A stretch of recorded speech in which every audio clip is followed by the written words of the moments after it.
சிம்ம ராசியை சேர்ந்த அன்புறவர்களுக்கு இந்த வாரத்தினுடைய ராசி பலன்களை பார்க்க இருக்கிறோம். சிம்ம ராசிக்கு அதிபதியாக விளங்கக்கூடியவர் சூரியன் உங்கள் ராசிக்கு 12ஆம் இடத்துல போய் உட்கார்ந்துருக்கிறார். 12க்கு 8ல் சனி பகவான் வக்ரகதி அடைஞ்சு உட்கார்ந்துருக்கிறார்.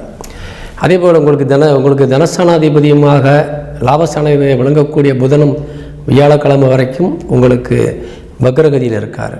அதே போல் உங்கள் ராசியிலே செவ்வாயும் கேதுவும் அமர்ந்திருக்கிறாங்க. உங்கள் ராசிக்கு சனி பகவான் பார்வையும் ராகு பார்வையும் இருக்குது. ஏறக்குறைய 4 கிரகங்கள் பாவகர்களுடைய ஆதிக்கத்துக்குள்ளே உங்கள் ராசி இருக்குது.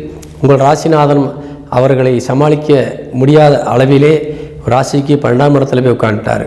அந்த கிரகங்களால் பாதிக்கப்படக்கூடிய அளவிலே இப்போ இருக்கிறார். அதே போல்